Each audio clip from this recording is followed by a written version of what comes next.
Kepada sidang jemaat yang dikasihi Tuhan, sebelum kita masuk dalam ibadah, saya mengucapkan kepada kita semua selamat sore, shalom, sejahtera Tuhan kiranya tetap dilimpahkan kepada kita semua.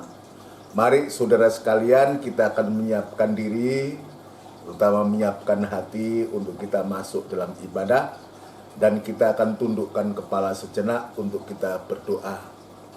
Bapa yang bertahta dalam kerajaan surga, di dalam nama Tuhan Yesus Kristus, Allah sesembahan dan pujaan hati kami satu-satunya, pada sore hari ini kami kembali mengucapkan syukur terima kasih karena Engkau sudah menolong kami sepanjang hari dalam kegiatan kami, dan Tuhan sudah mengembalikan kepada kami untuk kami bisa beribadah kepadamu ya Tuhan. Kami menyerahkan hidup ini sepenuhnya kepadamu. Biar Tuhan tetap memberikan kekuatan hati untuk tetap percaya kepada Engkau. Namun demikian Tuhan, kami mengaku di hadapan Engkau banyak kekurangan, kesalahan baik dalam pikiran, angan-angan, dan perasaan, bahkan perbuatan kami. Sebelum kami menunaikan ibadah ya Tuhan, kami serahkan kepadamu, mohon pengampunan yang dari Engkau, supaya kami boleh layak beribadah dan menyembah kepadamu Tuhan. Terima kasih Bapa di surga, terima kasih. Sekarang kami serahkan ibadah ini ke tangan-Mu, biar kiranya Tuhan menolong, Tuhan hadir di tengah-tengah ibadah kami, sebab kami menyadari tanpa kehadiran-Mu, maka ibadah kami ini sia-sia Tuhan. Itu sebabnya kami serahkan ibadah ini kepadamu dari awal sampai pada selesainya. Pelayan-pelayan-Mu yang terkait dalam ibadah ini, kiranya Tuhan juga menolong, memberkati alat-alat yang kami gunakan. Tuhan memberkati segala pekerjaan setan yang coba mengganggu dalam ibadah ini, baik melalui apapun juga. Tuhan, kami serahkan ke tangan-Mu, dan kami panggil nama-Mu yang penuh kuasa untuk mengusirkan segala pekerjaan setan itu di dalam nama Tuhan Yesus Kristus, darah Kristus yang berkuasa. Terima kasih Tuhan, terima kasih. Kami sambut ibadah ini di dalam nama Tuhan Yesus Kristus. Haleluya, amin. Puji Tuhan. Saudara sekalian yang dikasihi Tuhan, mari kita siapkan diri kita untuk kita memuji, membesarkan nama Tuhan. Sebelum kita masuk dalam renungan firman Tuhan, kita akan melakukan pujian, saudaraku. Di Pesalo atau di NR tidak ada. Ya, nampaknya lagu baru tapi bagus sekali. Ya, judulnya Tuhan Selalu Menolongku. Tuhan selalu menolongku. Haleluya. Musim akan selalu berganti, kasih Tuhan tetap abadi, tak akan berubah sampai selamanya. Ku tetap percaya, ku yakin Tuhan memberkati, ku yakin Tuhan melindungi, burung di udara Tuhan pelihara karena kasih-Nya. Tuhan selalu menolongku, selalu menjagaku, sehelai rambutku tak akan terjatuh tanpa seizinmu. Tuhan selalu menolongku, selalu menjagaku, Dia mengenyangkanku dan meliharaku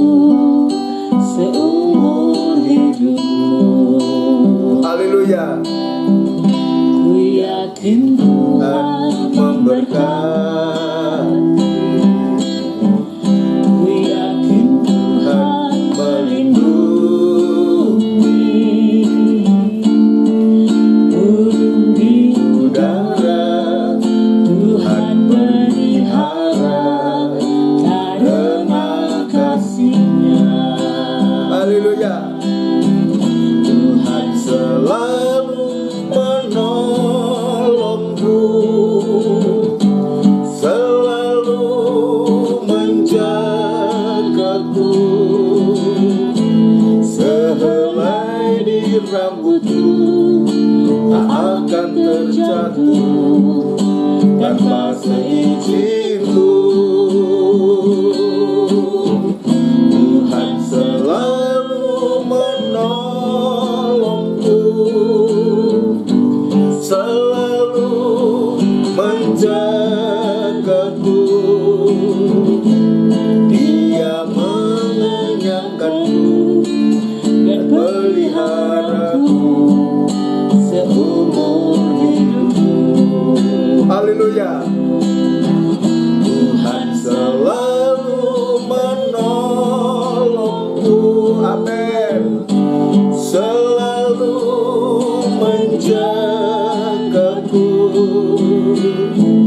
Sehelai di rambutku tak akan terjatuh tanpa seizinku. Tuhan selalu menolongku, selalu menjagaku.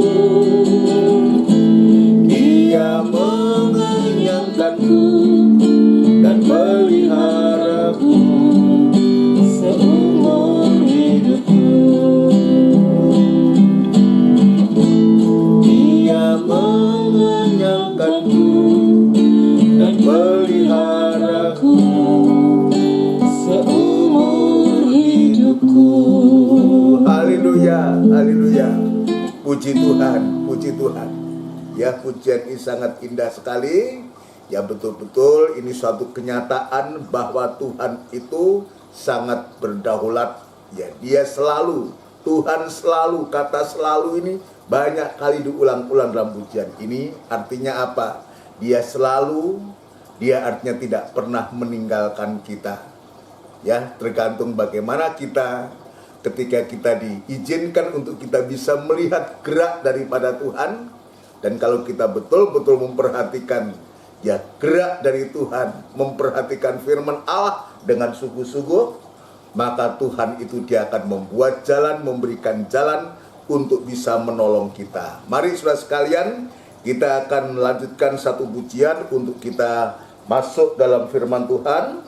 Kita akan melakukan dari pujian buku Psalm nomor 52, Psalm 52, Rahmat Tuhan.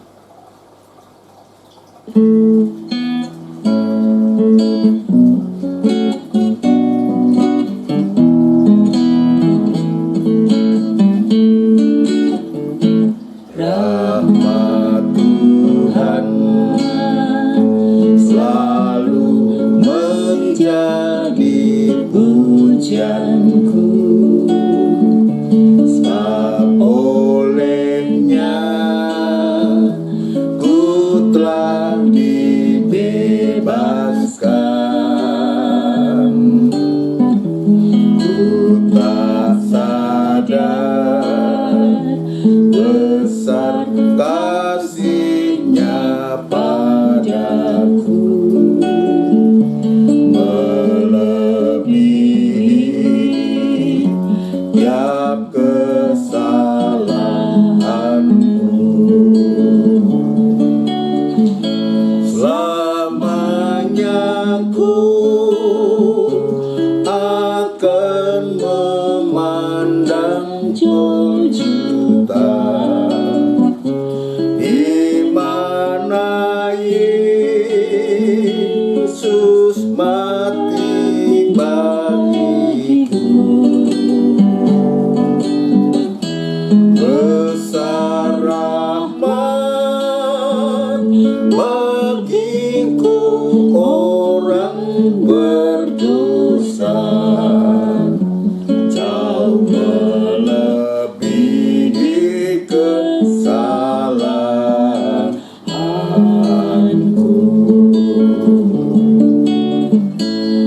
Oleh rahmat Tuhan mengangkat hidupku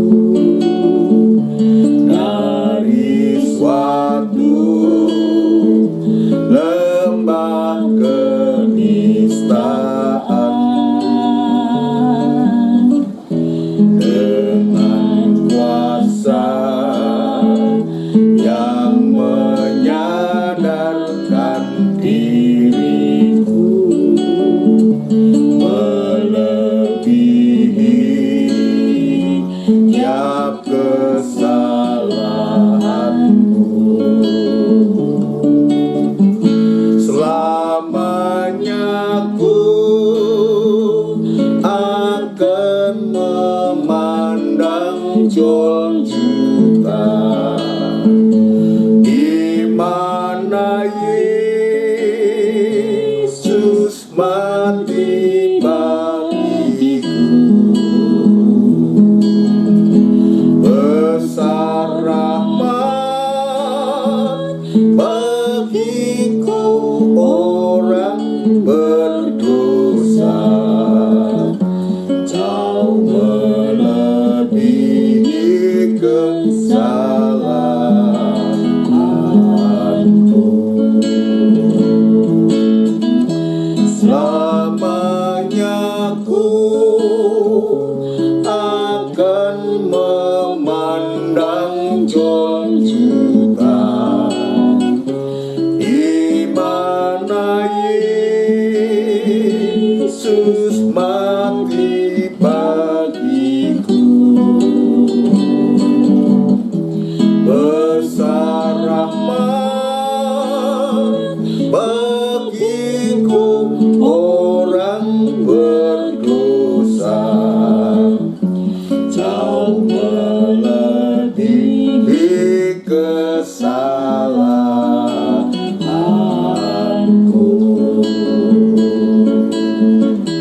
Besar rahmat bagiku orang berdosa, jauh melebihi kesalahanku.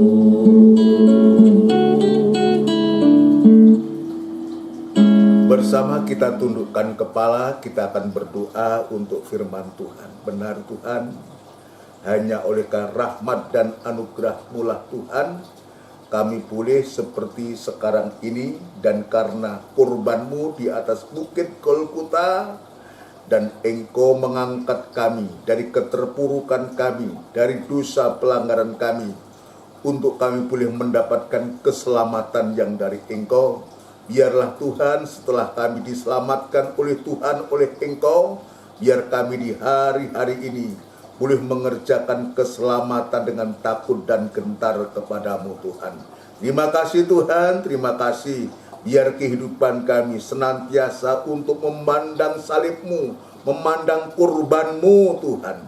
Terima kasih boleh memandang pribadi-Mu sendiri. Dan sekarang ini Tuhan, memandang pribadi-Mu di dalam firman-Mu Tuhan. Terima kasih Bapa di surga, terima kasih kami sudah memuji, membesarkan nama-Mu, dan saatnya Tuhan kami akan belajar lagi untuk membaca firman-Mu, untuk mendengarkan firman-Mu.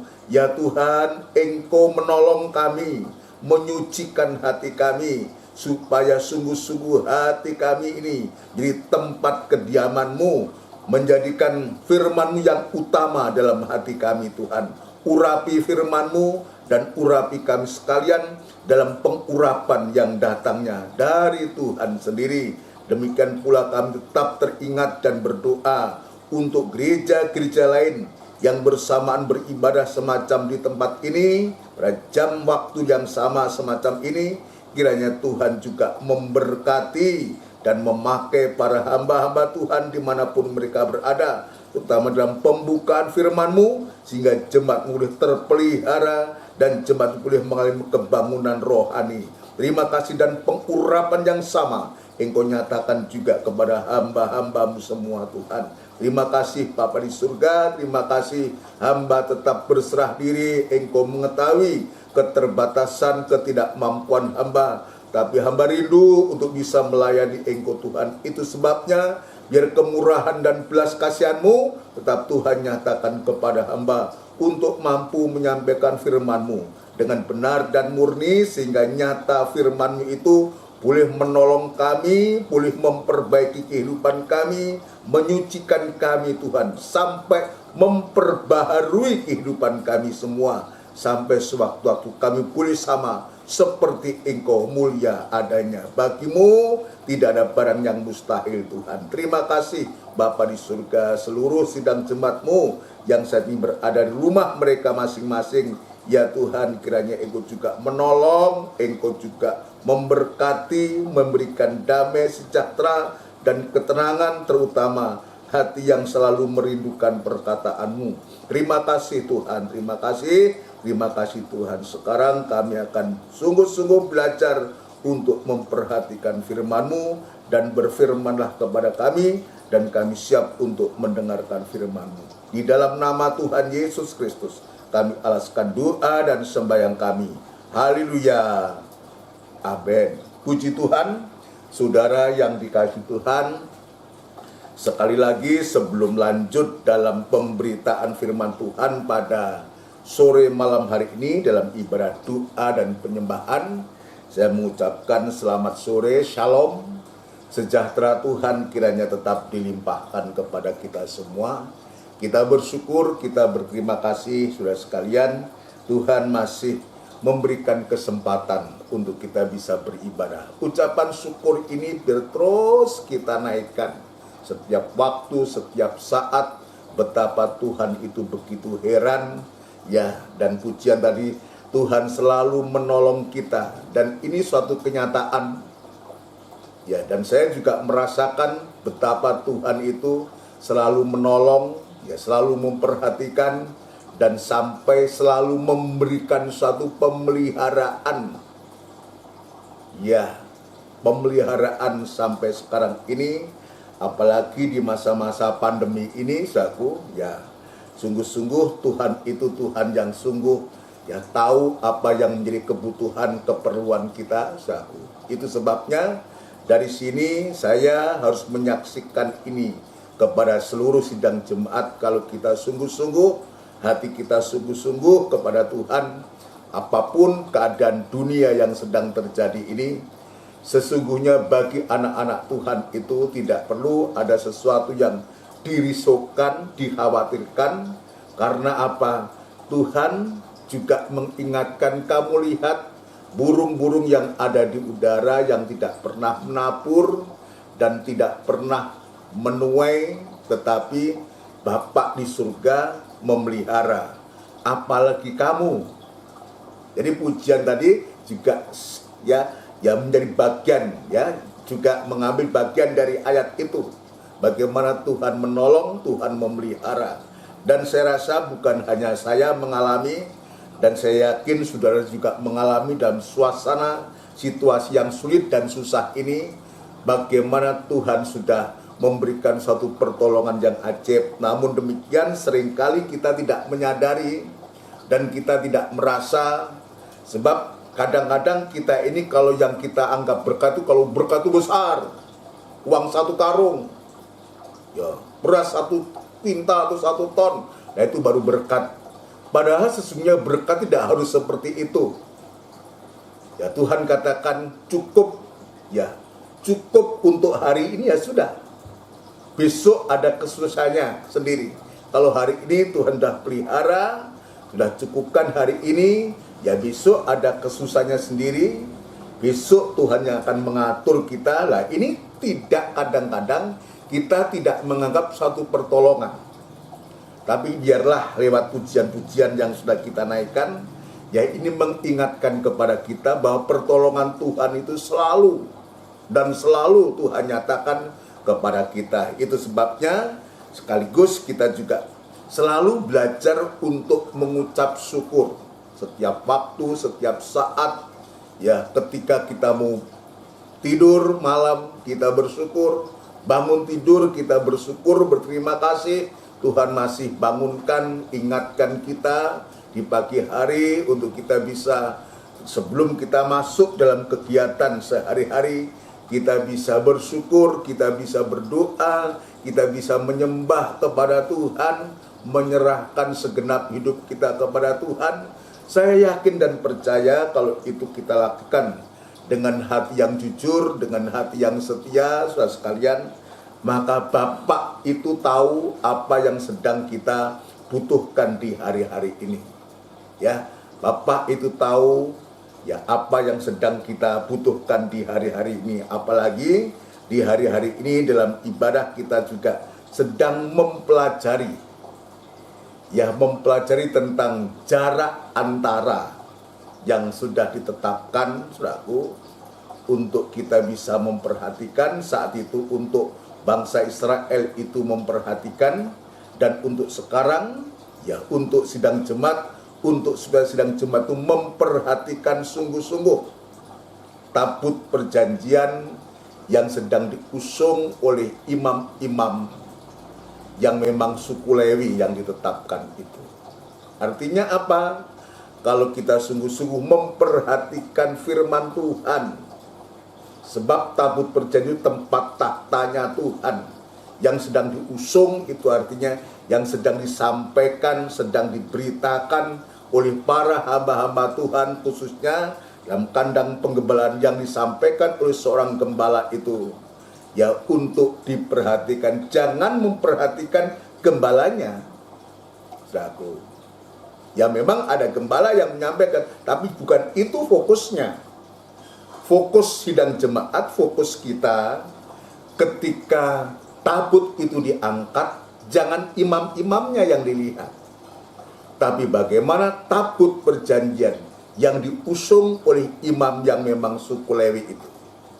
Untuk apa? Untuk supaya kita tahu gerak daripada tabut itu. Artinya untuk supaya kita tahu tentang kehendak Tuhan, apa yang Tuhan mau untuk kita. Dan kita yakin, saudaraku, kalau kita sungguh-sungguh memperhatikan firman Tuhan lewat ibadah-ibadah yang Tuhan sudah sediakan kepada kita, maka selalu saya mengatakan bahwa Tuhan itu akan membuat jalan yang baru. Dia katakan, sebab jalan yang kamu lalui itu, yang dilalui itu, jalan yang baru, jalan yang belum pernah dilalui. Artinya bahwa tabut perjanjian itu, atau Tuhan yang bertahta di atas tabut itu, berhadirat di atas tabut itu, Dia yang akan membuat jalan, Dia akan memberikan jalan, Dia akan selalu menolong kita. Jadi kata selalu itu garis bawahi. Kata selalu itu, dalam keadaan apapun juga, Dia akan membuat jalan untuk bisa menolong kita. Ini yang harus kita yakini. Ini yang harus kita, kalau kita tidak yakin bahwa Tuhan itu selalu menolong kita, maka betul-betul kita tidak akan pernah mengalami suatu pertolongan Tuhan.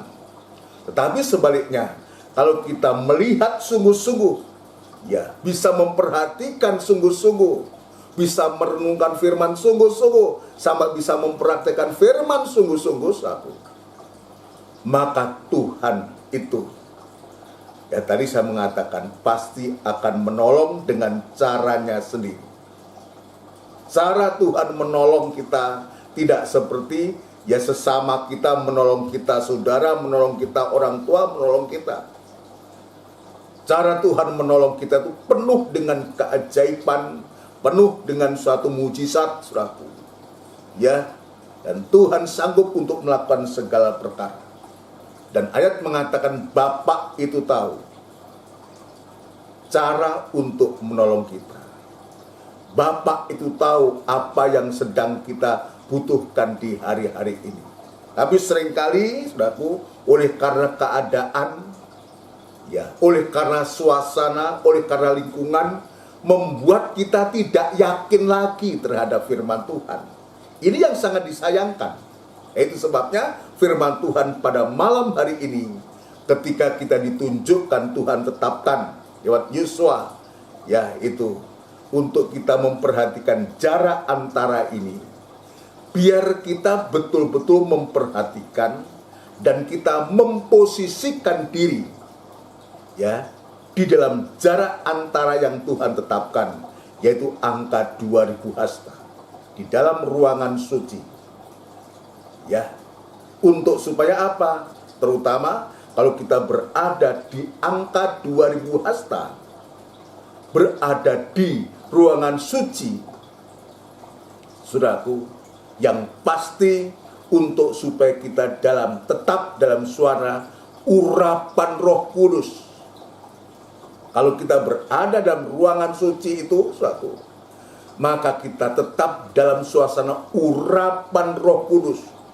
Roh Kudus itu akan betul-betul menguasai kita. Terutama, saudaraku, ya, terutama dalam kita melaksanakan ibadah-ibadah yang ada dalam ruangan suci itu. Ada 3 macam alat, saudaraku, yang hari-hari ini sedang kita pelajari, saudaraku. Ada meja roti sajian, bagaimana kita diajar untuk bersekutu dengan firman Allah yang akan memuncak nanti, saudaraku, pada perjamuan suci, saudaraku. Firman itu ya mendarah daging menjadi daging, saudaraku. Mendarah daging, saudara sekalian, luar biasa. Ya, di sana kita sedang dibawa oleh Tuhan untuk kita bersekutu dengan anak Allah yang nanti akan, kalau kita akan tekuni ya firman dan perjamuan suci ini untuk mematangkan kehidupan kita, saudaraku, maka sewaktu-waktu, saudaraku, iman itu akan menjadi permanen dan itu tersimpan dalam wujud buli-buli emas yang berisi mana, yang ditaruh di dalam tabut perjanjian, menjadi isi dari tabut perjanjian itu. Lalu yang kedua, saudaraku, yaitu ya kaki dian emas, saudaraku. Kita juga dibawa oleh Tuhan untuk supaya kita lewat ibadah-ibadah, terutama dalam persekutuan dan karunia Roh Kudus dinyatakan, saudaraku. Maka di sana akan betul-betul merasakan betapa Tuhan itu sampai benar-benar, saudara sekalian, kita ini mempunyai satu pengharapan yang begitu luar biasa, pengharapan yang utuh, pengharapan yang permanen, kesucian yang dari Tuhan itu. Sampai sewaktu-waktu ini juga akan menjadi satu isi dalam tabut perjanjian, akan menjadi tongkat Harun yang bertunas, saudara sekalian, dan berbunga dan berbuahkan buah badang. Nah, sekarang yang kita sedang pelajari ini adalah bagian yang ketiga, saudaraku, ya, alat yang ketiga dalam ruangan suci, yaitu mesbah dupa. Mesbah dupa emas. Kemarin saya sudah dalam ibadah PA sudah banyak menjelaskan, saudaraku, ya, mesbah dupa emas ini. Saya akan menyimpulkan aja bahwa mesbah dupa emas ini juga berbicara tentang doa penyembahan, tentang ibadah doa penyembahan. Maka di sana kita akan dibawa oleh Tuhan nanti untuk kita bersekutu dengan Allah Bapa di dalam kasih-Nya. Tadi yang kedua, kaki dian emas itu kita dibawa oleh Tuhan lewat ibadah persekutuan atau fellowship, yang di sana karunia Allah itu betul-betul ditebarkan. Maka kita di sana dibawa oleh Tuhan untuk kita bersekutu dengan Allah Roh Kudus. Nah, kalau demikian kalau 3 macam alat ini ya kita tekuni semua, berarti kita sedang dibawa oleh Tuhan untuk bersekutu dengan Allah Tritunggal sendiri di dalam pribadi Tuhan Yesus Kristus. Puji Tuhan sekalian, ya. Jadi kembali, jadi ibadah dari mesbah dupa emas ini, ya, ini bicara tentang doa dan penyembahan. Doa penyembahan kemarin saya sudah menunjukkan bahwa arti daripada misbah dupa ini, saudaraku, adalah tempat yang ditinggikan, di mana dupa yang dibakar itu asapnya naik ke atas, sehingga kita bisa bertemu dengan Allah. Bertemu dengan Allah, ya, di dalam doa dan penyembahan itu. Kita bisa berdialog, kita bisa berbicara, kita bisa memberikan satu penyembahan kepada Tuhan. Ya, itu sebabnya, saudara sekalian, biarlah kehidupan kita ini di hari-hari ini, satu. Ya, di hari-hari ini, satu, menjadi misbah. Ya, jadi jemaat ini harus merupakan satu misbah, atau jemaat Tuhan atau gereja Tuhan itu harus menjadi atau merupakan satu misbah. Misbah yang harus ada ukupan dupa. Ya, kalau hanya misbah tanpa ada ukupan dupa, saudaraku, maka tidak ada sesuatu yang berbau harum naik di hadirat Allah. Tapi sebaliknya, kalau misbah itu disertakan dengan ukupan dupa, ya, artinya apa itu? Ya, dalam ibadah itu, dalam ibadah doa itu, ada satu penyembahan, ada satu persembahan yang berbau harum lewat penyembahan kita, saudara sekalian. Maka sungguh-sungguh itu akan menyenangkan hati Tuhan. Dan jika Tuhan itu disenangkan oleh sikap kita, barang tentu Tuhan pasti menyenangkan hati kita dan selalu akan menolong kita dan menyenangkan hati kita. Di hari-hari ini, kegiatan ibadah kita itu, terutama dalam doa ini, ya, kegiatan yang betul-betul disertakan dengan suatu wangi-wangian yang dibakar. Iya, dupa yang dibakar.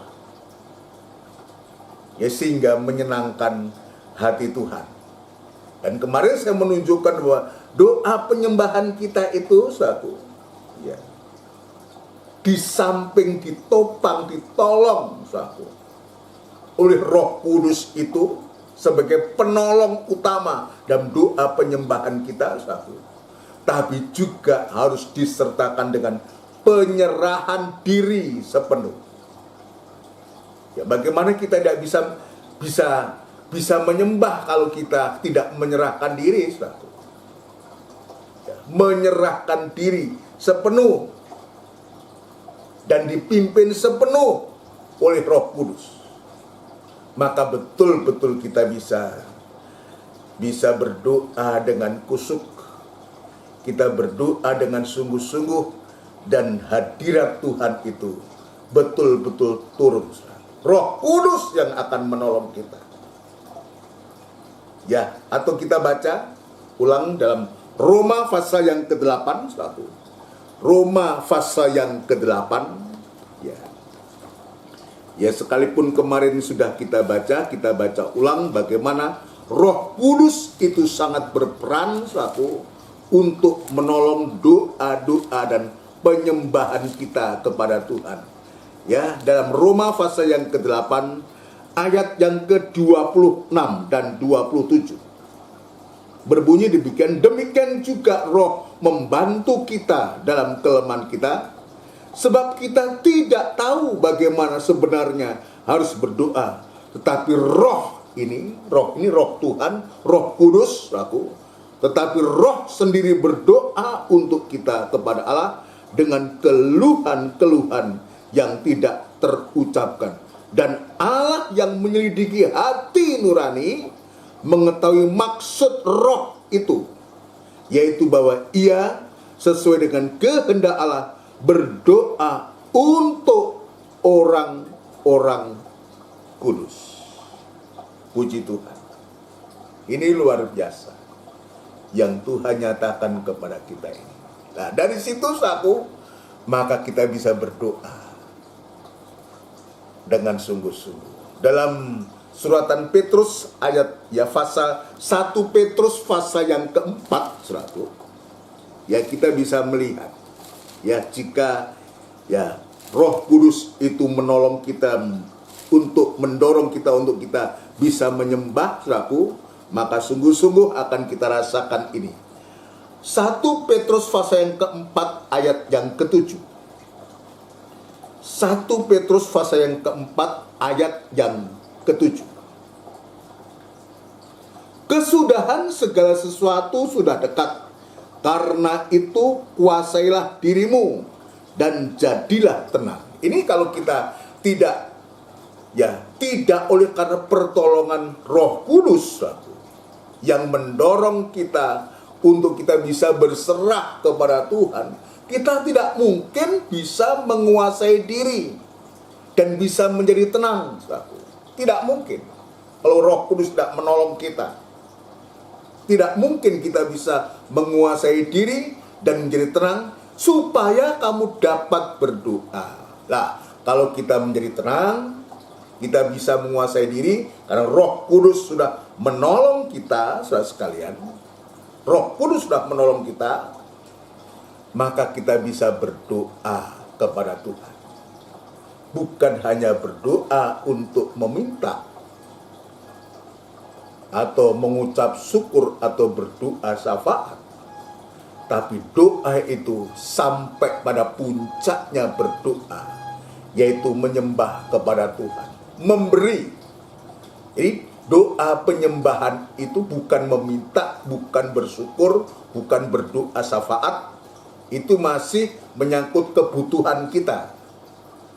Jadi kita meminta ya karena dasarnya kebutuhan ya dicukupkan, kita bersyukur. Masih saja yang berkaitan dengan manusia. Lalu kita juga berdoa syafaat kepada sesama. Itu baik. Sebab kemarin kita juga menyampaikan, kita juga diajar untuk berdoa ya, untuk penguasa, untuk pembesar-pembesar, untuk sesama kita. Tapi lebih daripada itu, kita bisa masuk dalam puncaknya doa itu, yaitu sampai kita bisa memberi hidup ini, menyerahkan hidup ini. Doa penyembahan itu sama dengan doa penyerahan hidup sepenuh. Dan di sana kita bisa berdialog, kita bisa menyembah, kita bisa berbincang-bincang dengan Tuhan. Luar biasa.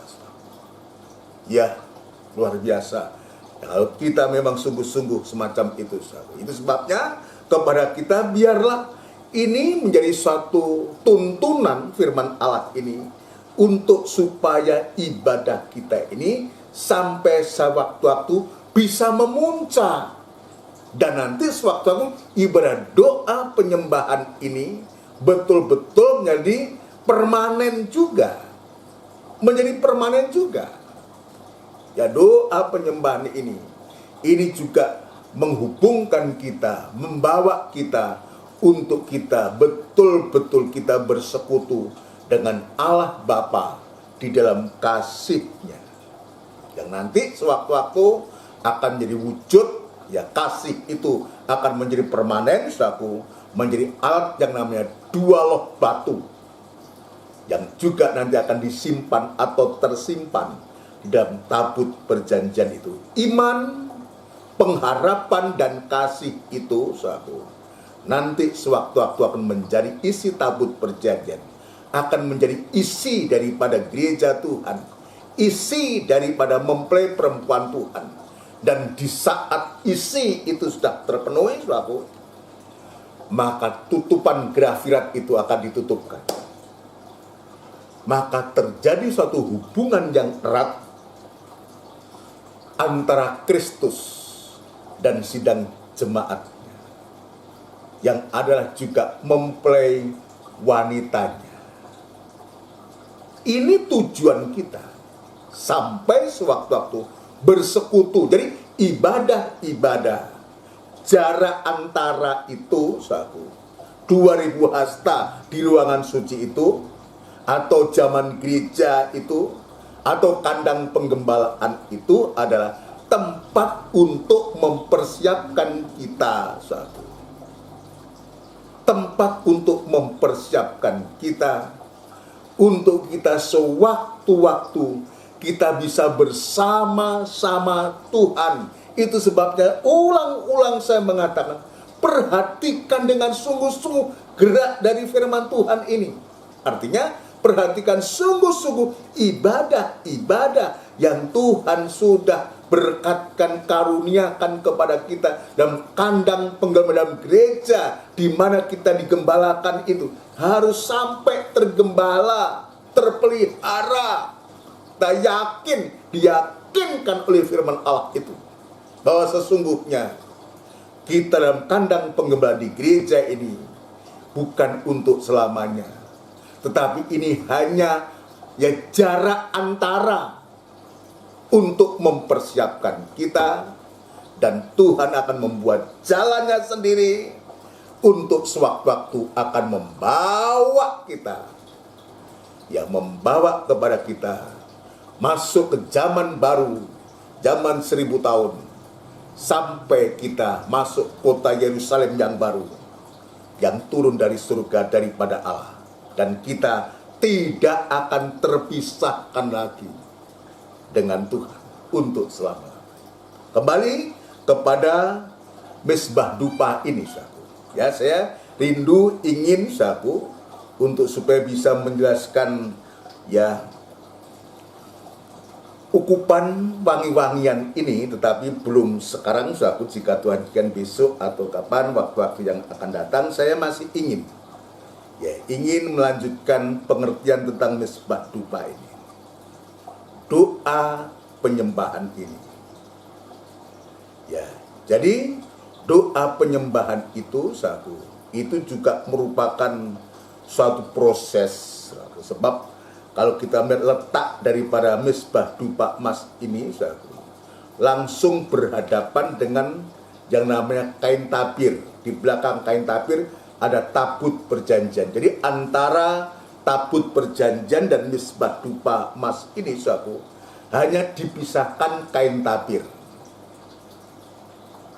Jadi kalau kita berada di ruangan suci, saudaraku, di ruangan suci, maka kita belum bisa melihat tabut perjanjian itu, sebab dia berada di ruangan maha suci, di belakang ruangan suci, saudaraku, dan di situ ada pemisahnya yang namanya kain tabir. Kalau kain tabir itu dibuka, saudaraku, maka nampaklah tabut perjanjian itu. Dan sesungguhnya kesempatan untuk masuk ke ruangan maha suci, saudaraku, itu sudah ada. Kapan? Sejak Tuhan Yesus tergantung di kayu salib, saudaraku. Dan saat itu, saat dia berseru, menjelang dia menghembuskan nafas, dia berseru, saudaraku. Terjadi kegelapan dan gempa yang begitu hebat, saudaraku. Maka tabir atau tirai bait Allah itu terbelah menjadi dua. Artinya jalan untuk masuk ke ruangan maha suci itu sudah terbuka. Jalan ke Firdaus itu, jalan ke Taman Eden itu sudah terbuka. Kalau sebelumnya Taman Eden dijaga dengan dua pedang yang bernyala-nyala, satu. Tetapi dengan matinya Yesus itu, tirai bait Allah terbelah dua, jalan ke ruangan maha suci terbuka, jalan ke Firdaus itu terbuka untuk kita. Nah, sekarang kita sedang belajar sampai di Mezbah Dupa. Mezbah Dupa, karena Yesus itu sudah memberikan contoh teladan yang sempurna, bagikan dia sudah terobek, dia sudah mencucurkan darah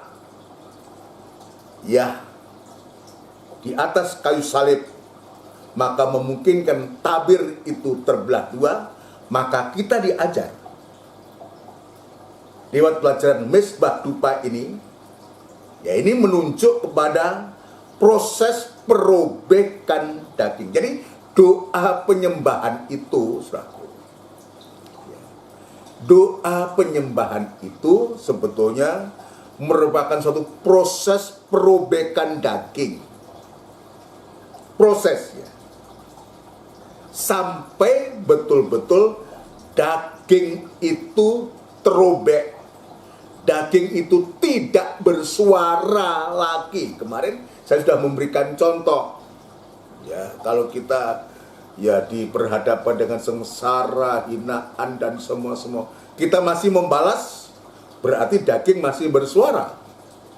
Tapi kalau kita sudah tidak membalas, ya, daging tidak bersuara, maka kesempatan untuk kita bisa berserah kepada Tuhan satu langkah.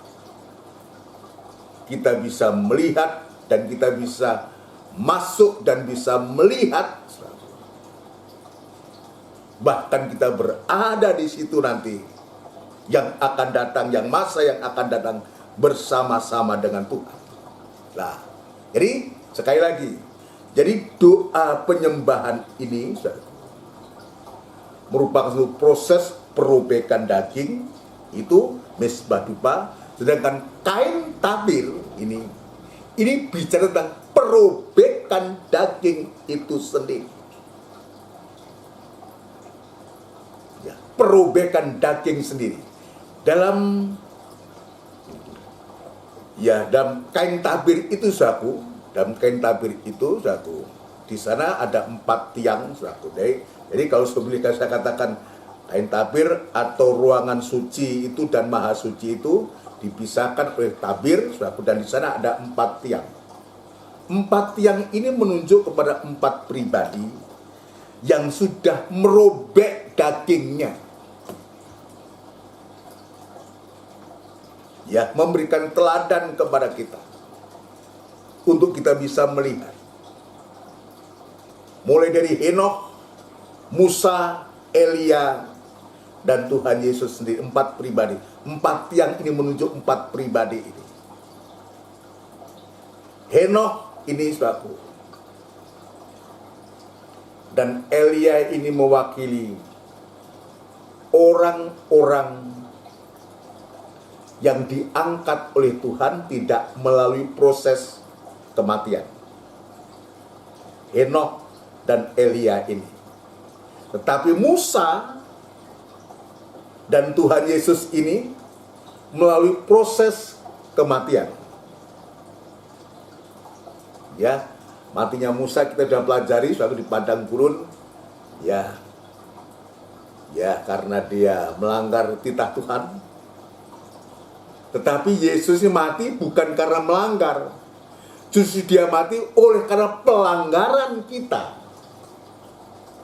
Ya, dia prosesnya mati, tapi dia bangkit. Yesus bangkit dan dia naik. Musa, memang dia sampai sekarang kuburnya tidak pernah diketemukan, tetapi dia mati, dan kuburnya tidak ketemukan.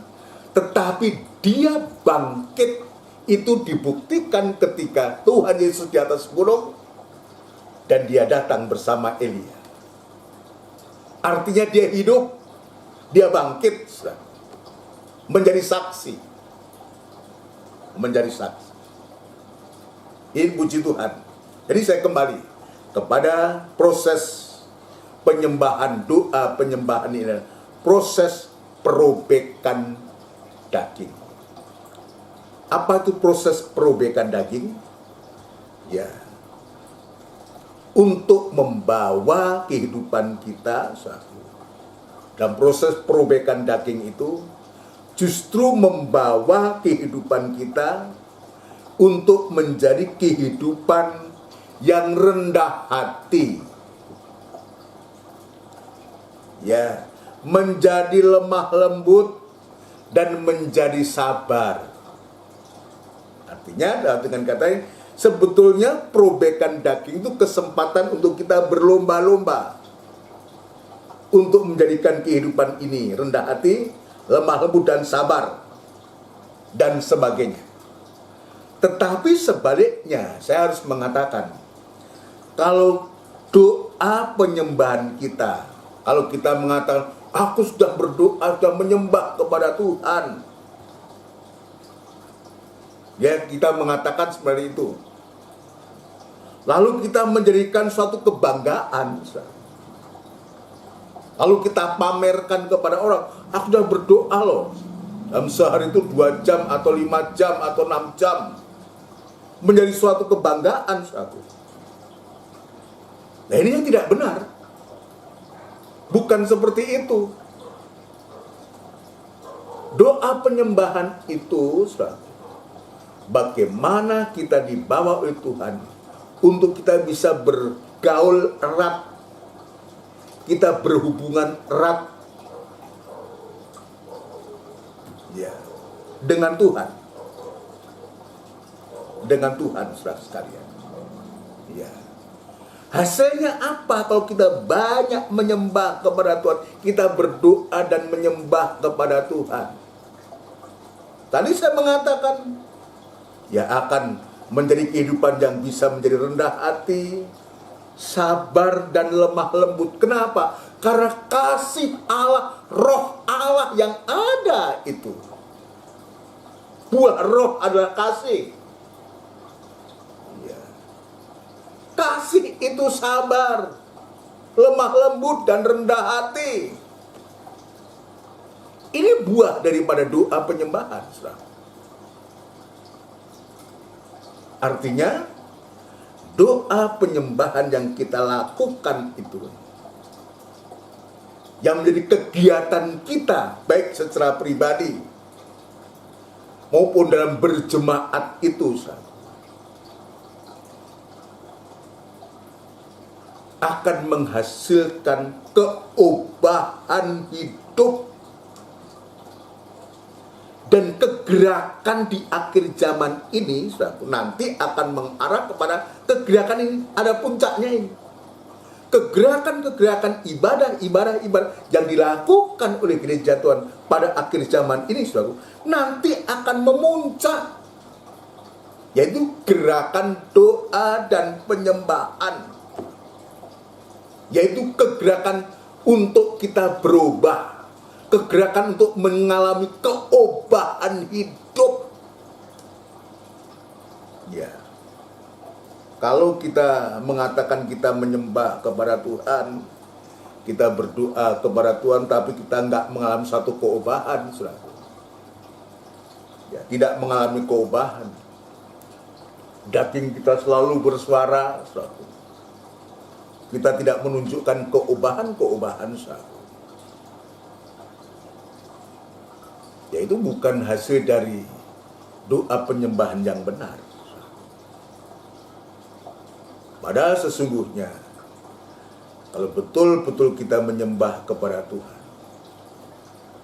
ketika Tuhan Yesus dalam Injil Matius pasal 17 itu, dia di atas gunung, dan ketepatan ada saksi hidup, yaitu ketiga murid, Yohanes, Yakobus, dan Petrus, atau Yakobus, Petrus, dan Yohanes ini berada di sana. Dan dia saksi hidup, dia melihat sendiri bagaimana Yesus itu mukanya bercahaya. Mukanya itu bercahaya. Atau lebih baik kita baca Injil Matius pasal yang ke-17. Injil Matius pasal yang ke-17, waktu kita akan membaca.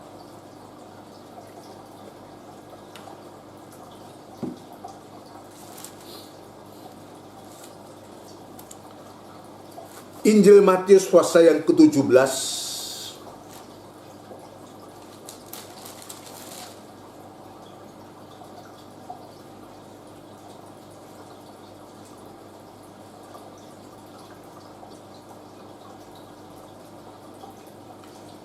ayat yang pertama. Mulai. Bagaimana Yesus ini dipermuliakan di atas gunung dan mukanya bercahaya. Ya, 6 hari kemudian Yesus membawa Petrus, Yakobus dan Yohanes saudaranya, dan bersama-sama dengan mereka ia naik ke sebuah gunung yang tinggi. Di situ mereka sendiri saja. Lalu Yesus berubah rupa di depan mata mereka. Jadi Petrus, Yakobus dan Yohanes menjadi saksi hidup.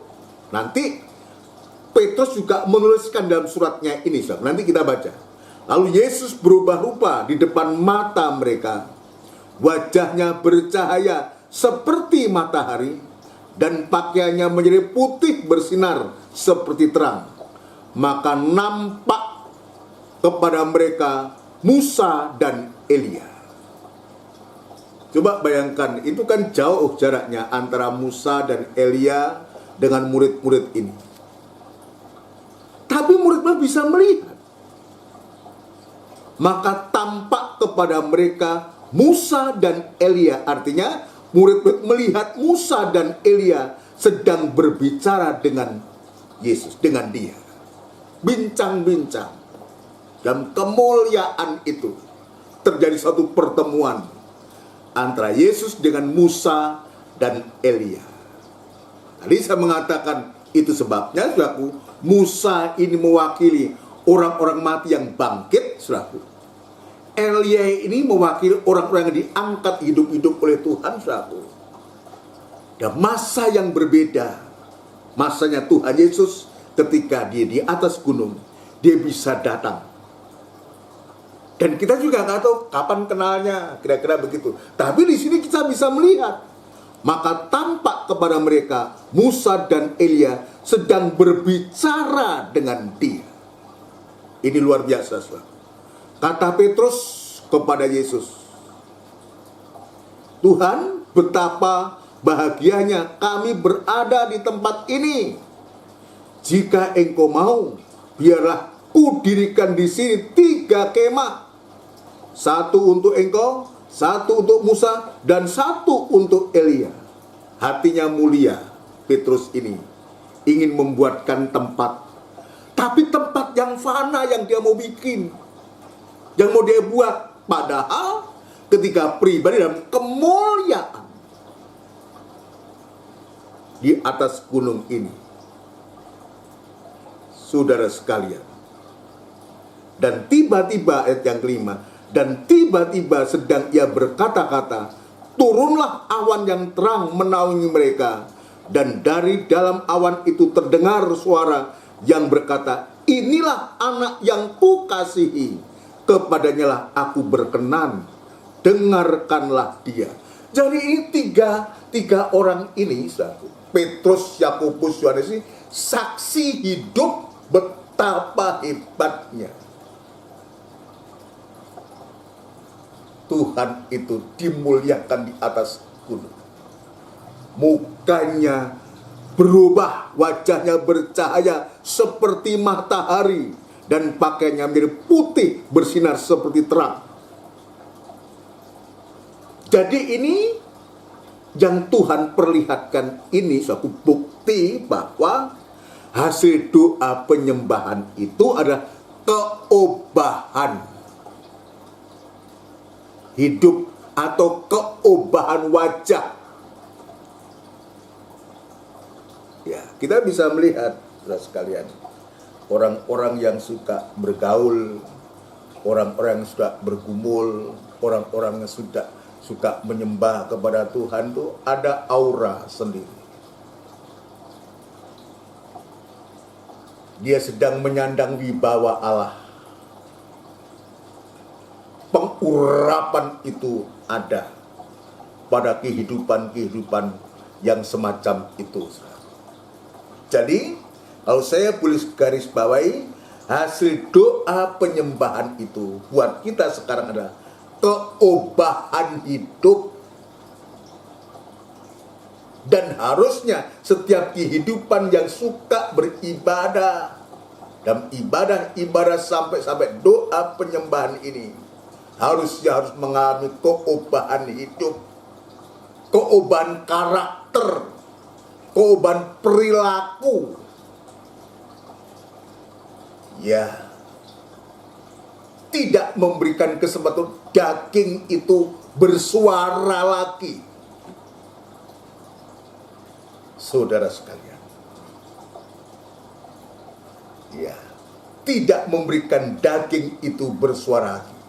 Jadi ini jelas, tidak terbantahkan bahwa Petrus, Yakobus, Yohanes dia melihat sendiri keobahan itu terjadi pada wajah Yesus. Puji Tuhan, saudaraku.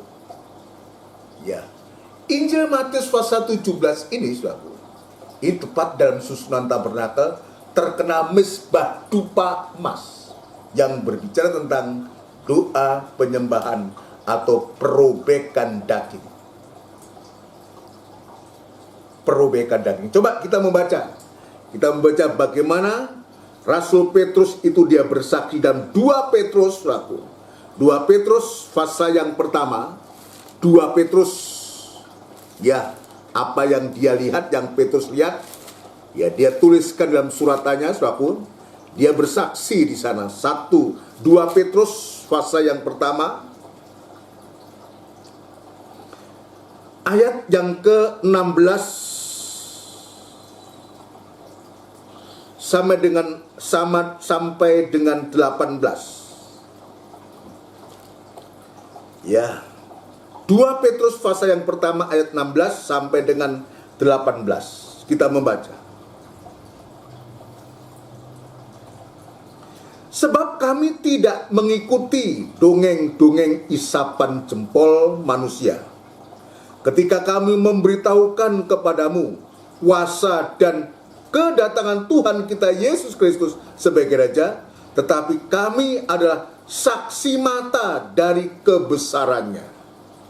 Jadi ini Petrus mengatakan. Jadi dia bicara kepada orang-orang beriman satu, ya, satu, ya.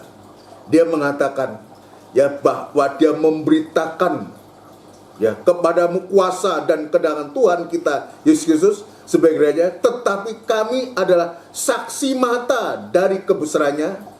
Ayat 17, kami menyaksikan bagaimana ia menerima kehormatan dan kemuliaan dari Allah Bapa ketika datang kepadanya suara yang dari yang maha mulia, dari yang maha mulia, yang mengatakan, inilah anak yang kukasihi, kepadanya lah aku berkenan.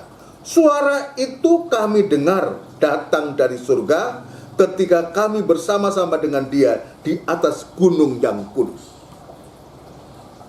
Jadi ini penting buat kita di hari-hari ini, saudara. Gerakan doa penyembahan ini, saudara, di hari-hari ini. Biar ibadah-ibadah kita, ya, lewat firman dan perjamuan suci, lewat firman dan Roh Kudus ini. Jadi artinya meja roti sajian itu dan kaki dian emas itu, firman dan Roh Kudus itu mendorong gereja Tuhan, mendorong anak-anak Tuhan, saudaraku, untuk kita masuk dalam doa atau kegiatan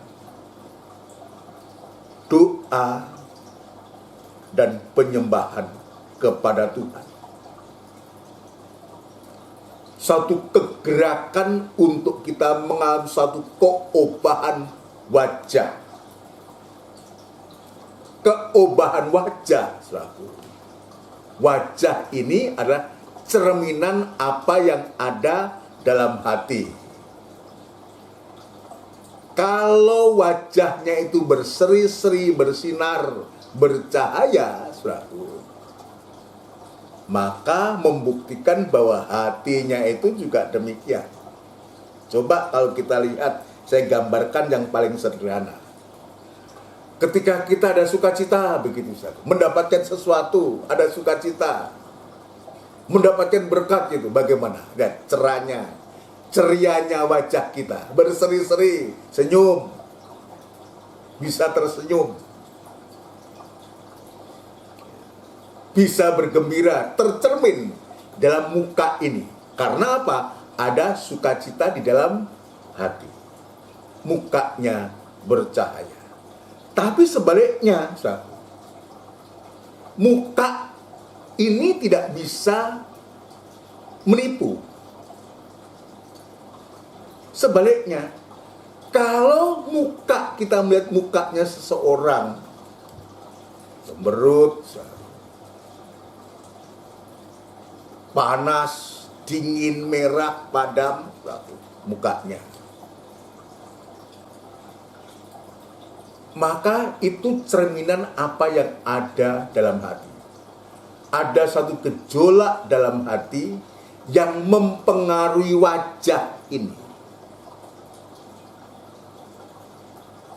Ya, ini nggak bisa ditipu. Ya, kalau orang sedang marah itu mukanya merah padam, seperti warna gas. Telinganya, matanya merah padam. Kalau orang sedang marah, karena hatinya seperti itu, maka hati kan tidak bisa dilihat. Maka cerminan hati ini muncul di wajah ini. Sedangkan doa penyembahan ini membawa kepada kita untuk kita masuk dalam kegerakan, untuk kita untuk berubah, mengalami suatu keobahan lewat proses yang namanya perobekan daging tadi.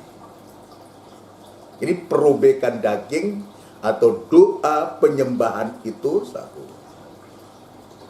menghasilkan keobahan hidup. Ya, sebetulnya kalau kita mau berubah, ya saya tidak melarang orang untuk berkonsultasi ke orang-orang pandai. Saya tidak melarang, tetapi sebetulnya cukup untuk kita menghadapkan diri di hadapan Tuhan, banyak membaca firman Tuhan, melakukan firman Tuhan. Ya, praktek dari kita mendengar membaca itu, praktek itu, ya prakteknya adalah kita menyembah kepada Tuhan, itulah melakukan firman Tuhan, maka pasti menghasilkan suatu keobahan hidup. Cara pikir, cara pandang, cara berkata-kata, cara menyikapi masalah pasti akan berbeda dengan orang yang tidak mau dan tidak suka menyembah. Kenapa saya mengatakan begitu? Semakin banyak kita menyembah kepada Tuhan, semakin banyak kita belajar masuk dalam proses perobekan daging ini, maka semakin hadirat Tuhan itu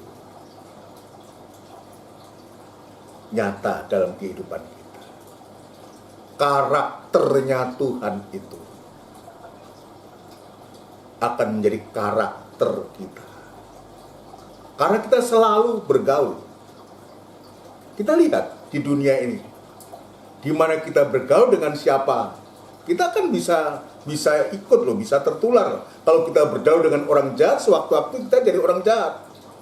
Karena ada ayat, pergaulan yang buruk itu bisa merusakkan kelakuan yang baik. Bisa merusak, bisa mempengaruhi. Tetapi sebaliknya, kalau kita banyak bergaul dengan orang baik, apalagi kita banyak bergaul dengan firman Tuhan, lewat kita membaca firman Tuhan, yang membawa kita bergaul dengan Tuhan lewat doa penyembahan, maka karakternya Allah itu, karakter Allah Bapa itu ada. Kasihnya Allah itu ada dalam kita. Dan betul-betul kita akan merasakan dan mengalami. Kita mempunyai karakternya Tuhan, mempunyai hati yang welas asih. Ya, welas asih, terutama ketika kita diperhadapkan dengan orang-orang yang berdosa, orang-orang yang bersalah. Sehingga kita tidak cepat untuk menghakimi, tidak cepat untuk mengadili. Kenapa? Karena kasih Allah itu ada dalam kita. justru dengan kasih Allah, karakternya Allah ada pada kita, ketika kita dipertemukan, diperhadapkan dengan orang-orang yang bersalah, dengan orang-orang berdosa, maka welas asih itu, kasih itu otomatis. Sebab kasih itu menutup, bukan nutupi dosa, menutup banyak kali dosa. Bukan menutupi dosa. Lewat kasihnya Allah, lewat Golgota korbannya Kristus, maka kehidupan kita ini boleh mengalami suatu pengangkatan Tuhan. Itulah kasih, itu karakternya Allah itu. Itu sebabnya, maka saya dalam hal ini, dan saya mengajak kepada seluruh jemaat, banyaklah berdoa, banyaklah menyembah kepada Tuhan, supaya kasih Allah itu nyata dalam kehidupan kita. Keobahan itu akan menjadi nyata, sehingga kehidupan kita ini betul-betul nantinya akan betul-betul berguna bagi orang lain, berguna bagi orang-orang yang membutuhkan, untuk kita bisa membawa kehidupan ini kepada Tuhan lewat keobahan itu. Prosesnya tadi memang perobekan daging itu satu, dan kita sendiri, saya pribadi, mengalami satu keobahan. Dan suatu saat keobahan terus, mengenai keobahan lewat firman Allah dan Roh Kudus ini, keobahan terus terjadi sampai sewaktu-waktu kita menjadi sama seperti Dia. Ya, mulia seperti Dia, sempurna seperti Dia. Sampai sewaktu-waktu kasih Allah yang begitu melimpah itu, kasih Allah yang dari landasan itu, ya, dasar yang kuat bagi kita, bagi gereja Tuhan, bagi anak-anak Tuhan, akan meningkat nanti. Kasih itu juga akan menjadi permanen, menjadi dua loh batu yang nanti juga akan ditaruh di dalam tabut perjanjian. Itulah kasih yang permanen. Ayo di hari-hari ini, ya, dengan situasi dan keadaan yang tidak menentu ini, tapi yang pasti kasih Allah itu yang pasti untuk menolong kita, Yang penting kita sadar diri, siapa kita ini. Kalau bukan karena kasihnya Allah yang mengangkat kita, kita bukan apa-apa dan kita bukan siapa-siapa. Tetapi sebaliknya, jika Tuhan sudah bawa kita berada di jarak antara ini, kita dalam penggembalaan dan kita digembalakan ini, biar kita semakin menyadari, kalau bukan Tuhan, kita ini siapa, bukan apa-apa.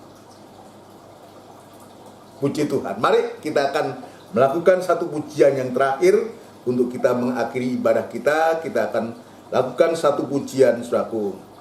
Ya, Tuhan, ini aku. Kita mau menghadapkan diri jujur di hadapan Tuhan. Ini loh aku, Tuhan. Ya, puji Tuhan. Dari NR 366. Tuhan, ini aku.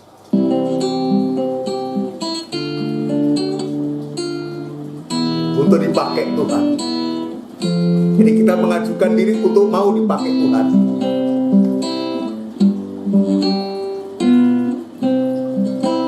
Haleluya. Tuhan, ini aku, jadikanlah ku alatmu untuk memberitakan Injilmu. Tuhan,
Jadikanlah ku alatmu untuk memberitakan Injilmu. Biar ini kita nyatakan kepada Tuhan dan dipakai oleh Tuhan. Haleluya. Jadikanlah ku hamba-Mu untuk melakukan firman-Mu. Penuhi hidupku dengan Roh-Mu. Haleluya. Benar Tuhan. Terima kasih. Kami sangat membutuhkan Roh Kudus-Mu, membutuhkan firman-Mu, membutuhkan kasih-Mu, Tuhan. Haleluya. Pakailah hidupku dan urapilah untuk kemuliaan nama-Mu. Penuhi hidupku dengan Roh-Mu agar ku jadi saksi-Mu. Pakailah hidupku dan urapilah untuk kemuliaan nama-Mu. Pakailah hidupku. Pakailah hidupku dan urapilah untuk kemuliaan nama-Mu. Benar Tuhan. Inilah kehidupan kami Tuhan. Engkau yang mengetahui keadaan hidup kami ini. Dan benar seperti kata pujian dan firman Allah yang sudah kami dengar. Biarlah di hari-hari ini Tuhan, kami boleh menggunakan waktu untuk bisa selalu berhubungan erat dengan Engkau lewat doa dan penyembahan kami kepadamu. Sebab kami rindu Tuhan, untuk kami menjadi saksi-saksi-Mu, menjadi hamba-hamba-Mu, untuk menyaksikan Injil-Mu, menyaksikan tentang pendamaian, menyaksikan tentang kasih-Mu yang sudah Engkau nyatakan kepada kami. Terima kasih Tuhan, lewat firman Allah, lewat pujian yang sudah kami lakukan ini, untuk memberikan gairah kepada kami, untuk supaya hati ini, di hari-hari ini, menjelang kedatangan-Mu yang kedua kali, kami giat untuk melakukan ibadah-ibadah, terutama dalam ibadah doa dan penyembahan ini, untuk kami boleh mengalami keobahan sampai sewaktu-waktu, keobahan yang sempurna, seperti Engkau sempurna adanya Tuhan.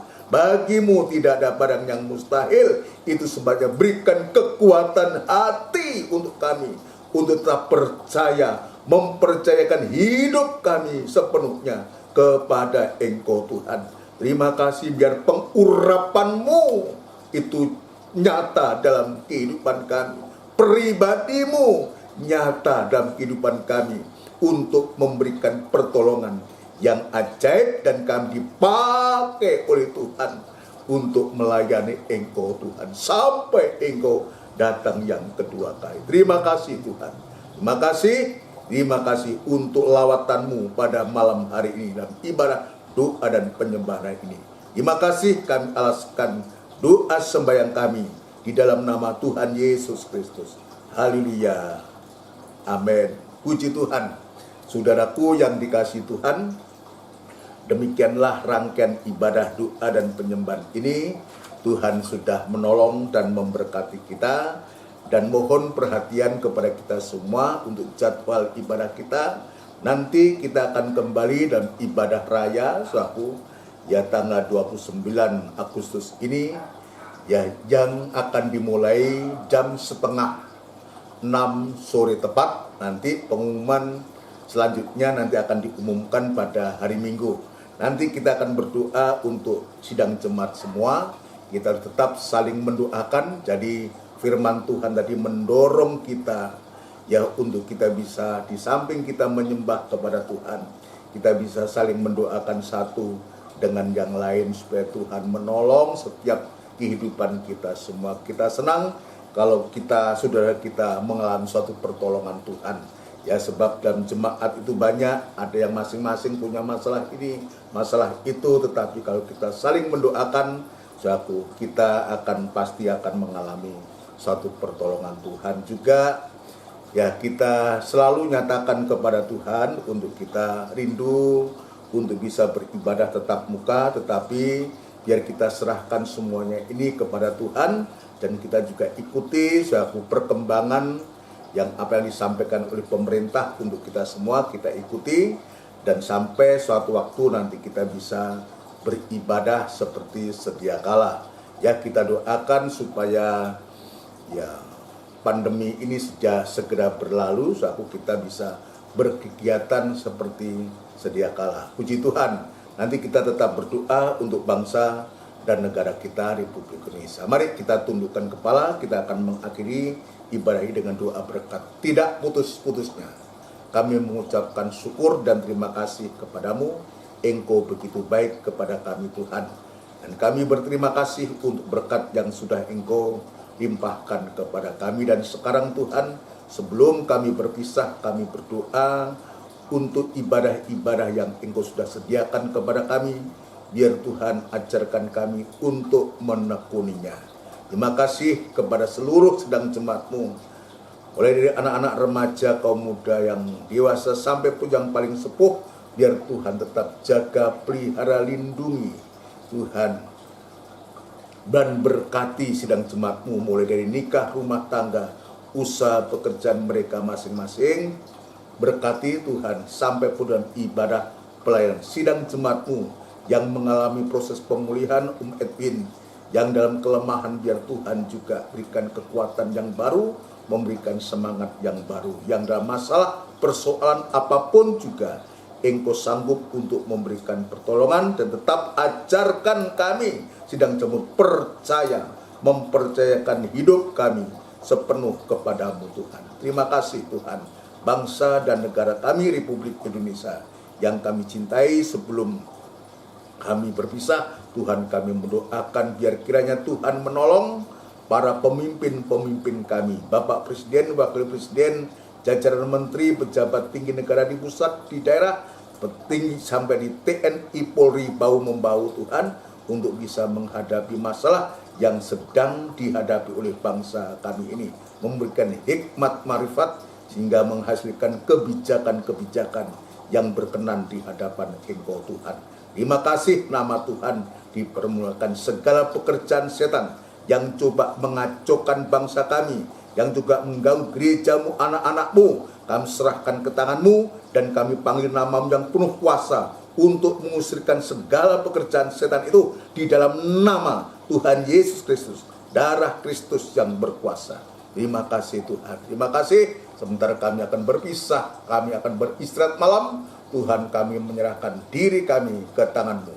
Saudaraku yang kasih, biarlah rahmat anugerah cinta yang besar yang datangnya dari Allah Bapa, Sang Putra, dan Roh Kudus yang sepenuhnya di dalam nama Tuhan Yesus Kristus. Haleluya.